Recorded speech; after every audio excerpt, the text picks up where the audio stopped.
Selamat pagi Cego dan rekan-rekan sekalian. Oke, hari ini tajuk baru sistem urinary.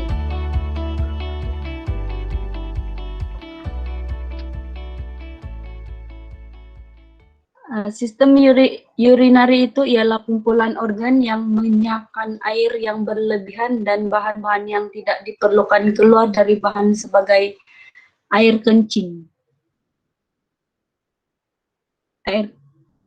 Sistem urinary ini terbagi kepada 4, yaitu 2 ginjal, 2 uretes, 1 pundi kencing, sama 1 ureta. Macam dalam gambar ni lah. Komponen utama sistem urinary dan fungsi urinary ialah pertama ginjal, dia menapis urea daripada darah melalui nephrons. Setiap nephron mempunyai kapilari darah yang berbentuk bola dipanggil glomerulus dan salur kecil yang dinamakan renal tubule. Dia mempunyai 3 kawasan utama, yaitu renal, cortex, renal medulla, dan renal pelvis. Bahagian luar ialah renal cortex. Bahagian kedua ialah renal medulla.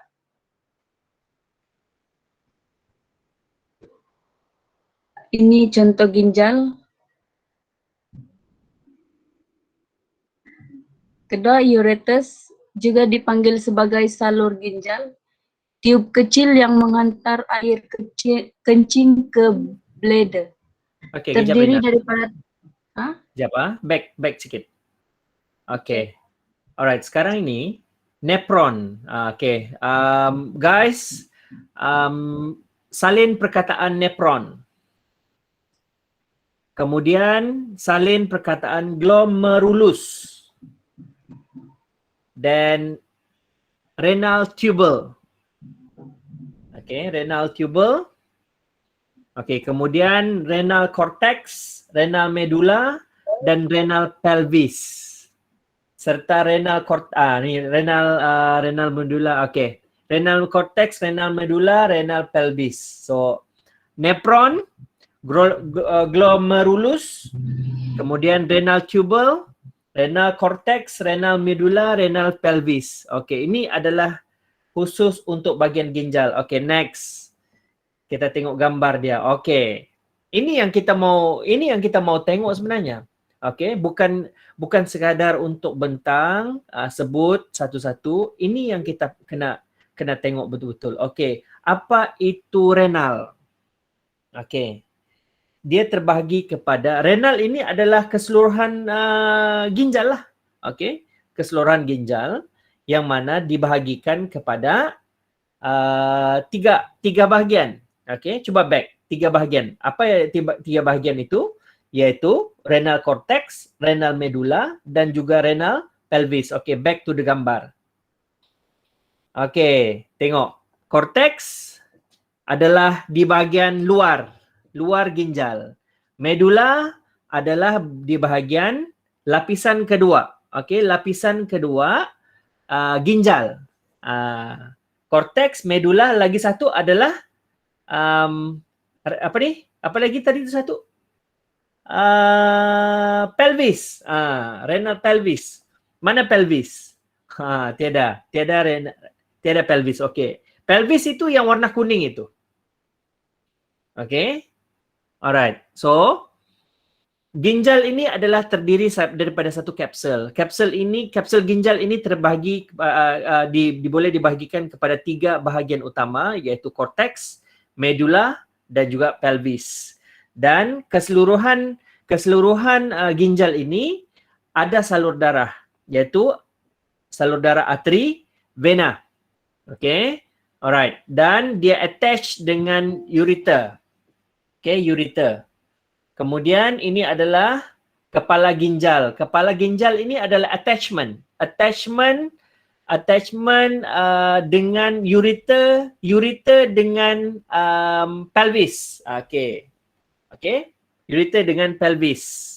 So nanti nephron itu lagi satu satu bahagian. Okey. Kenapa kita perlu faham konteks ke anatomi itu? Sebab nanti akan keluar soalan-soalan khusus. Okey, apa itu nefron?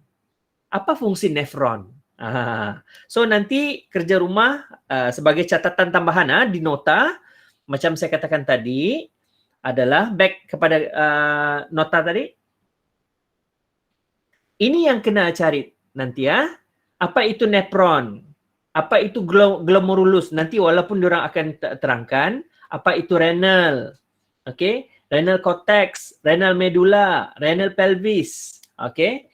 So ini adalah yang kena faham betul-betul, kena cari betul-betul supaya nanti mana-mana bahagian ini apabila dikeluarkan di dalam soalan, kamu tahu, oh ini adalah renal. Renal cortex adalah lapisan paling luar. Renal medulla adalah lapisan kedua selepas korteks sebelah dalam, dan renal pelvis adalah yang sebelah dalam lagi. Alright? Okay. Boleh faham? Okay. Yang penting itu kena gambar itu kena diterangkan, bukan setakat yang ada di dalam penyataan di sini. Okay, teruskan. Okay. Ureter. Alright. Dia dipanggil sebagai salur ginjal, tiup kecil yang mengantar air kencing ke bladder. Terdiri daripada tiup berotot dan mempunyai panjang kira-kira 25 cm. Terdapat dua bahagian ureter, yaitu pertama corong atau pelvis yang terdapat di bahagian atas yang kembang berbentuk mangkuk dan dinamakan calyx. Kedua, salur buah pinggang, dia mempunyai panjang lebih kurang 25,4 cm, bermula dari hadapan otot belakang abdomen, terus ke ruang pelvis dan berakhir di permukaan belakang pundi kencing.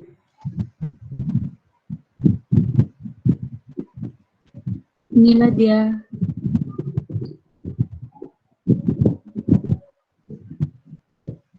Uretus. Ketiga, pundi kencing, dia mempunyai apex, dasar, dan 3 dinding. Sekejap Rina. Balik kepada gambar tadi. Okey. Ini yang tadi kalau kamu nampak gambar yang tengah-tengah itu adalah gambar ginjal, yang mana ginjal ini terbagi kepada 3 bahagian utama, iaitu cortex, medulla dan juga pelvis. Tadi pelvis itu kamu dah nampak kan? Okey, ini adalah yang bertanda renal pelvis itu adalah struktur di dalam ginjal. Ada 3 lapisan struktur, iaitu cortex, medulla dan juga renal pelvis. Okey, kamu tengok nephrons. Nephrons itu adalah yang berumbai-rumbai itu. Okey. Nephrons adalah kawasan yang berumbai-rumbai, adalah kawasan khusus untuk penapisan. Okey, penapisan nanti. Kamu tengok ureter. Ureter adalah attachment yang menghubungkan salur pundi kencing dengan ginjal. Alright? Pundi kencing dengan ginjal. So ini itu yang saya katakan tadi Rina. Kamu kena terangkan lama sikit untuk menjelaskan bahawa ini adalah struktur antara tadi yang pertama adalah ginjal, sekarang adalah ureter. Bagaimana attachment ureter itu, di mana sambungan ureter itu, dan bagaimana dia daripada kidney, daripada buah pinggang itu, sisa bahan kumuh itu disalurkan kepada ureter dan kemudian sisa itu dimasukkan ke dalam pundi kencing. Okey, teruskan.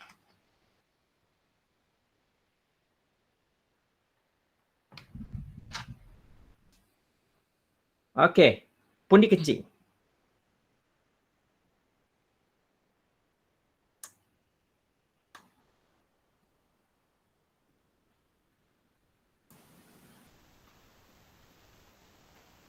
Oke, jadi pundi kencing dia mempunyai apex, dasar, dan 3 dinding. Ruang dalam pundi kencing berbentuk segitiga dan disebut sebagai trigon. Trigon mempunyai banyak hujung saraf deria dan sangat peka terhadap perubahan isi padu urin dalam air kencing. Otot pundi kencing terdiri daripada otot licin dan bersifat tidak voluntari. Lapisan dalam adalah kalis air di mana terbina daripada membran mucus jenis epitelium peralihan. Okay, very good. Ini sangat-sangat jelas, sangat-sangat jelas merujuk kepada pundi kencing. Daripada ginjal akan masuk kepada ureter, bahan kumuh itu, dan kemudian bahan kumuh itu akan masuk ke dalam, dikumpulkan ke dalam pundi kencing. Jadi pundi kencing ini nanti apabila dia sudah penuh, dia akan menghasilkan satu tekanan di dalam pundi kencing yang mana kamu rasa geli-geli lah. Geli-geli, rasa macam dah tertahan, mau kencing apa semua. Itu adalah menunjukkan bahawa pundi kencing kita itu penuh dan kita perlu mengeluarkan sisa air kencing itu daripada terus penuh di dalam pundi kencing. Okay, carry on. Next ialah uretra. Dia merupakan saluran membran yang merupakan sebahagian daripada sistem kencing dan panjangnya berbeza di antara lelaki dan perempuan. Uretra dia membantu membawa urin keluar daripada badan. Dia dari sinilah. Sini kencingkan, jadi sini dia keluar. Gitu. Alright. Okay, ini adalah dua jantina. Okay, dua jantina khusus. Kamu tengok perbezaan antara lelaki dan perempuan. Yang membezakannya, yang kesemuanya adalah sama. Lelaki ada ureter, perempuan pun ada ureter. Sama. Okay, ureter ada sama. Lelaki dan perempuan juga ada rectum dan ada pundi kencing. Dua-duanya ada pundi kencing dan semua lelaki dan perempuan juga ada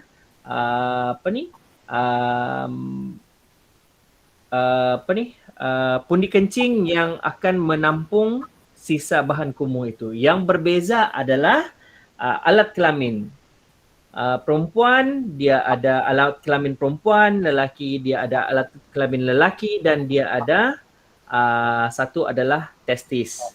Itu adalah berbeza. Cuma dari segi reproduktif, perempuan ada ovari dan ada vagina, lelaki pula ada testis, ada penis. Itu membezakan lelaki dan perempuan. Tetapi komponen urinary sama.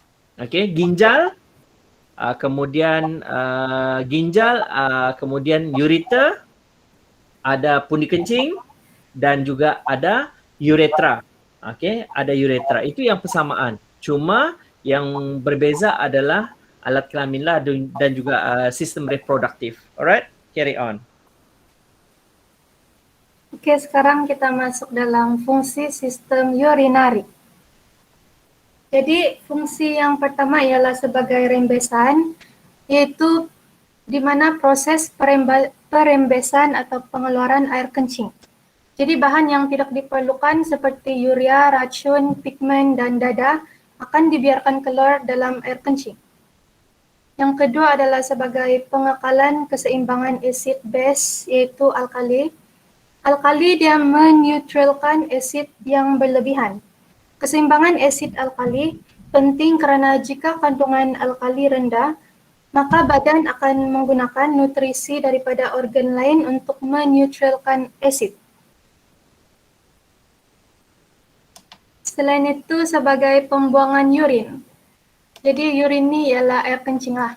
Air kencing akan mengalir dari ginjal ke pundi kencing. Lepas tu gerakan peristaltis dari salur ginjal, dia membantu dalam aliran terkandung dalam pundi kencing. Okay. Kembali kepada yang slide yang pertama tu. No, after this. Yes. Fungsi. Bagian fungsi. Okay. So, fungsi sistem urinary ini kamu kena betul-betul ingat dan betul-betul faham. Okay. Alright. Satu, dia ada 3 yang paling utama lah. Satu adalah rembesan. Okay, rembesan ini maksud dia apabila kamu minum air dan macam-macam, ginjal adalah merupakan mesin yang akan memproses apa yang kamu ambil, apa yang kamu minum itu. Dan proses itu kita panggil perembesan. Apa-apa sahaja lebihan atau apa yang kita minum akan ditapis dan dirembeskan sebagai urin. Jadi nanti kamu jangan pula bingung. Air kencing. Biasanya kamu terbiasa dengan air kencing. Tiba-tiba keluar perkataan urin, kamu sudah bingung. Dua-dua perkataan itu adalah membawa maksud yang sama. Saintifiknya adalah urin. Bahasa Melayunya adalah air kencing. Okey. Jadi apa yang akan dirembeskan daripada badan melalui ginjal adalah bahan-bahan kumuh ataupun bahan-bahan yang tidak diperlukan. Seperti urea. Okey, urea. Racun. Yes. Okey. Pigment. Dadah. Okey, dadah dan dikeluarkan daripada. That's why apa sahaja yang kamu konsum, tidak kira alkohol, dadah, ubat-ubatan, apabila kamu pergi hospital, perkara yang akan selalunya diminta, most common, diminta oleh doktor ataupun medical assistant, jururawat adalah ujian air kencing. Daripada situlah yang akan mendedahkan kamu siapa. Alright?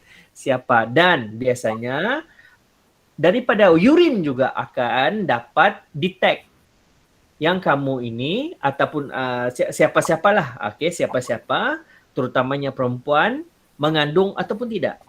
Di situ.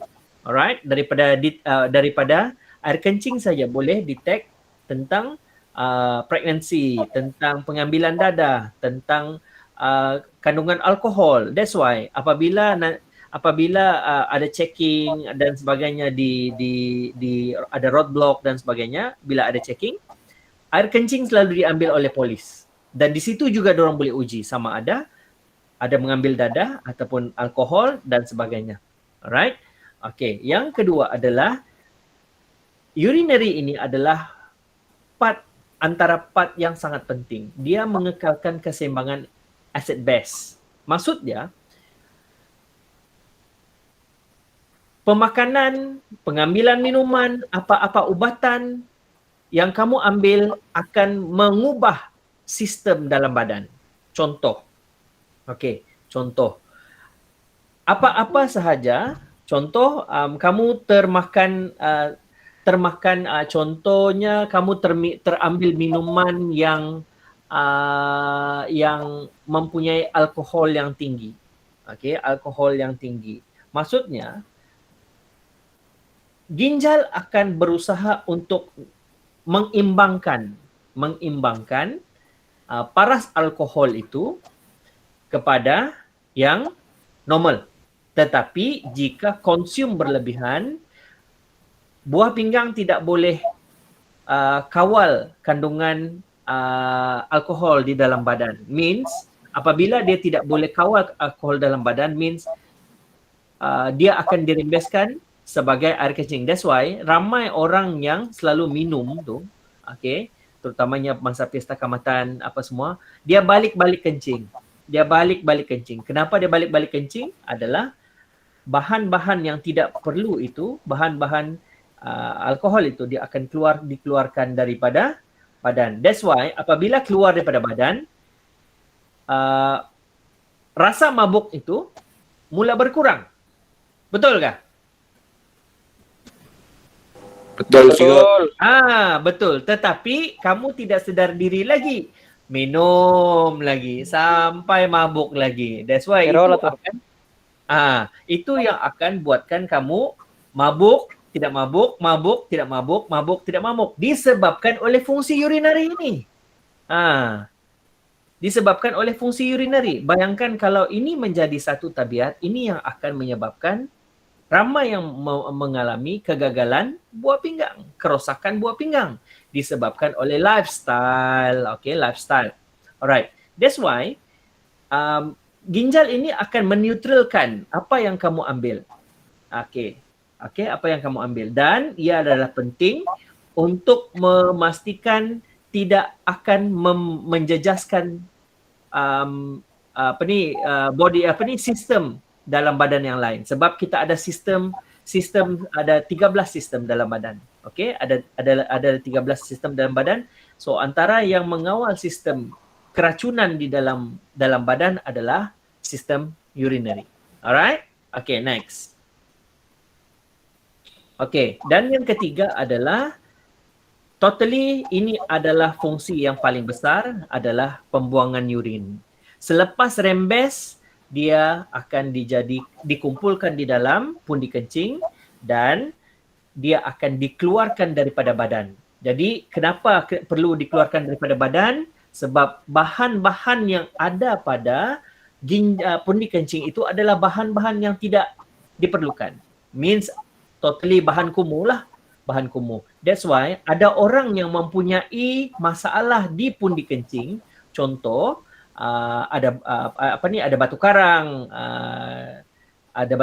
and then batu karang itu bukan sahaja ada di buah pinggang, dia juga mungkin ada di pundi kencing yang akan menyekat uretra dan juga ureter. Okey, salur kencing itu. Itu yang menyebabkan ada orang yang mengalami kesukaran untuk kencing dan disitulah ada wujudnya kencing berdarah dan sebagainya. Alright. Itu adalah disebabkan oleh lifestyle. Okay, lifestyle. Dan kekurangan mengambil air putih dan banyak minum air yang mempunyai alkohol yang ada mengandungi gula dan sebagainya. Dan gerakan peristalsis ini adalah daripada salur kencing, inilah yang akan menyebabkan ada alirannya yang daripada ginjal itu, daripada ginjal itu terus kepada pundi kencing. Alright?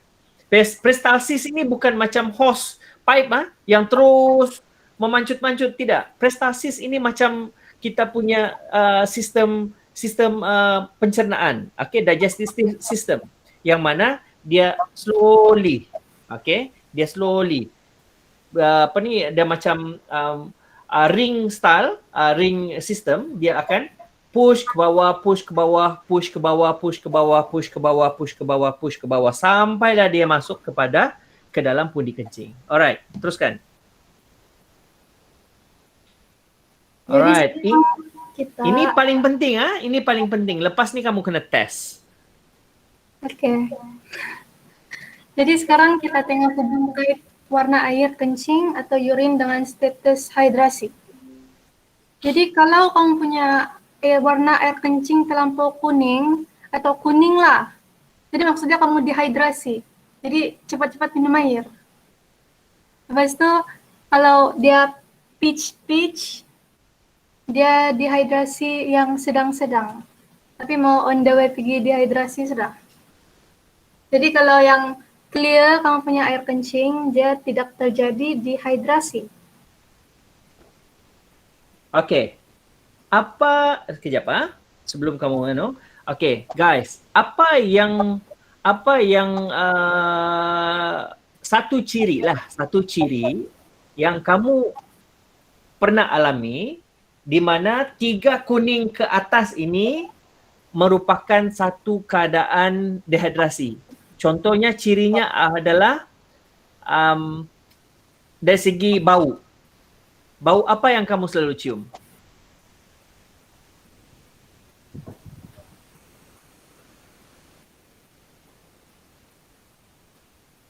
Apa bau dia? Tidak tahu macam mana describe cikgu, bau lah. Maksud dia kencing berbau ini adalah salah satu indikator besar. Salah satu indikator besar yang kamu ini sedang mengalami dehidrasi. Okay, means ada pengumpulan urea di situ. Urea. Okay, urea. Itu yang menyebabkan kencing kamu berbau. Okay, orang-orang yang mengalami dehidrasi untuk satu tempoh masa yang panjang, kurang minum air, dia menyebabkan ada perubahan daripada warna dan dia biasanya berbau. That's why kalau kamu nampak selalu di tanda sekolah itu, di tanda sekolah, kencing, air kencing yang selalu yang kamu selalu dapat pastikan di situ adalah berbau. Kuning. Yes, betul, kuning. Itu adalah antara ciri besar seseorang itu dehidrasi. Okay, dan dia berbau. Alright? Okay, so means kamu kena pastikan kencing kamu adalah yang berwarna putih ataupun jernih ataupun paling tidak pun, paling tinggi pun yang nombor 2 daripada putih itu di atas itu. Itu sahaja. Kalau 3 ke atas itu means kamu dehidrasi. Selepas ini siapa? Vera ke? Vera akan tunjukkan lagi lebih jelas. Alright? Okay, cuba tengok. Oke, jadi Nina. Carta warna air kencing adalah satu penanda yang mudah untuk kasih tentu sama ada kita punya badan cukup air atau tidak. Jadi badan kita mengandungi air yang cukup kalau warna kencing kita bersamaan dengan warna pada angka 1, 2, dan 3. Badan dalam keadaan kurang air kalau warna air kencing berada pada nombor 4 hingga 8. Dan kita perlu minum banyak air. Tetapi kita perlu awas karena terdapat beberapa pengecualian dalam hal ini. Warna air kencing boleh berubah bila kita mengambil berbagai vitamin tambahan seperti dalam bentuk pil, sebab pil vitamin boleh mengubah warna air kencing dalam beberapa jam. Sama ada warna air kencing menjadi terlalu kuning atau warna lain. Dalam keadaan tersebut, kita tidak boleh lagi bergantung pada carta air kencing dalam menentukan sama ada kita telah minum air secukupnya dan menggunakan kaedah yang lain. Okey, ada yang ingin bertanya di sini?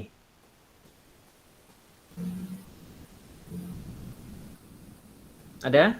Siapa yang pernah dapat sampai 8 ataupun 7? Ataupun 6? 6, 7, 8. Siapa yang pernah dapat?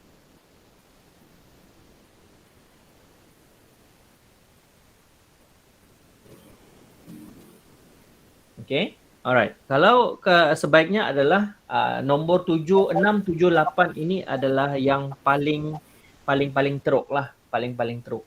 Biasanya 6, 7, 8 ini orang dia minum 1-2 gelas je air putih satu hari. Okey.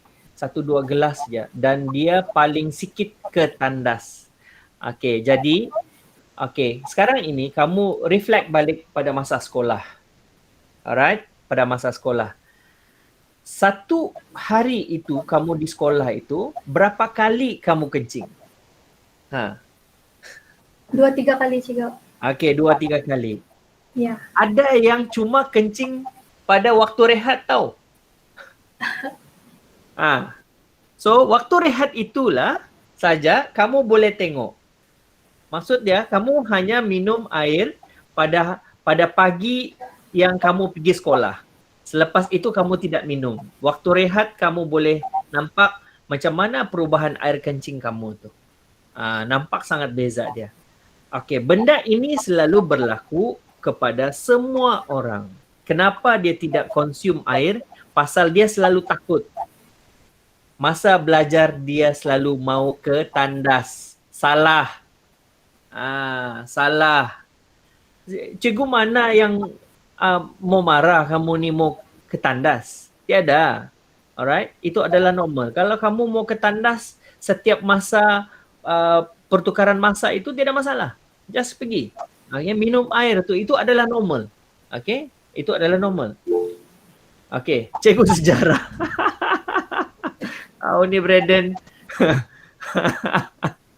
Time sejarah pula yang kamu kencing. Pasalnya kau nak mau nak mau ikut subjek sejarah. Itulah kedapatan. Alright? Okay. Itu adalah antara perkongsiannya. Ada lagi? Alright, very good. Okay, teruskan. Habis. Habis. Okay, balik. Kalau ada video, tunjukkan video.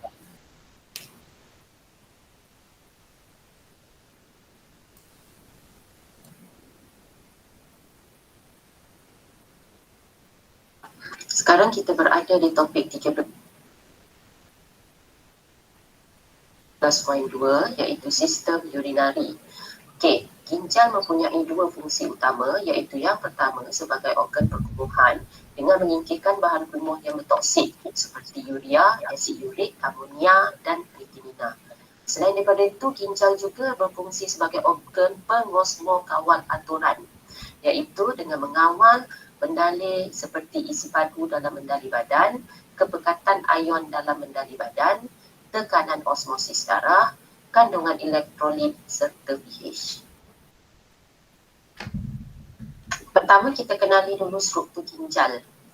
Okay, ginjal ni dia berbentuk seperti kacang yang mana ia terletak di dorsal atau di belakang rongga abdomen manusia. Okay, kalau kita tengok daripada rajah, kita dapati bahawa ginjal kanan lebih rendah daripada ginjal kiri.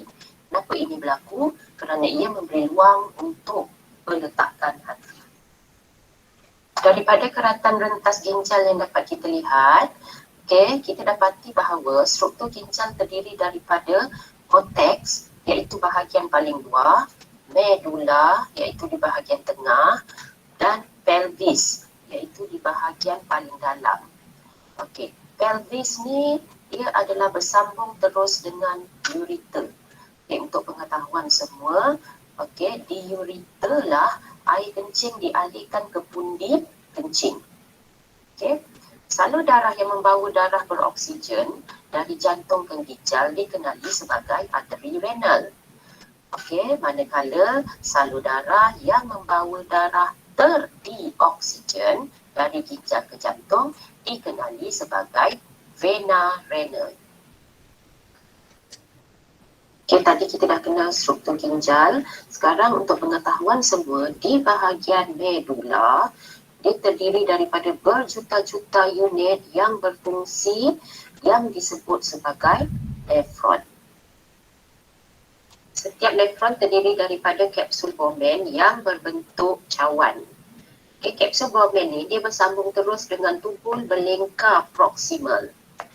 Kedua-dua struktur ni dia terletak di bahagian paling luar yang kita dah kenali sebagai korteks.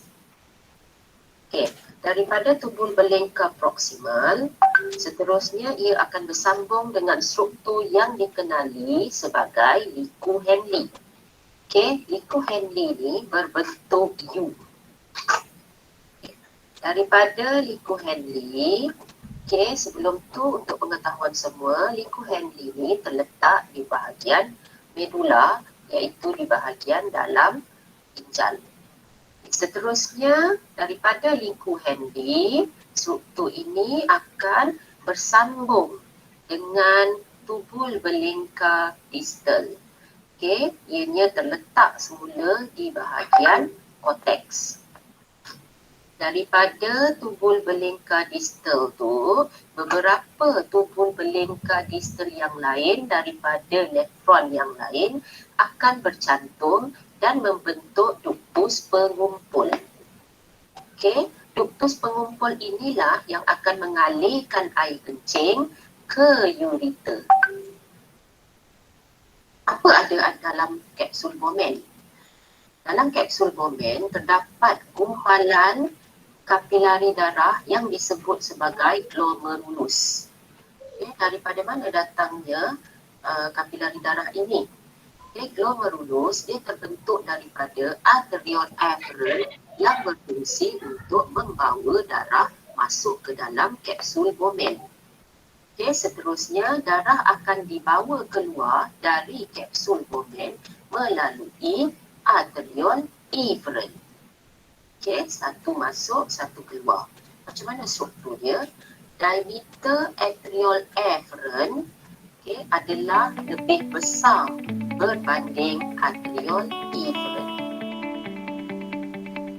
Habis. Alright, very good. Okay, very good presentation. Okay, alright. Alright. So sekarang, terima kasih kepada Rina and the gang, Vera, okay, sebab telah berjaya membuat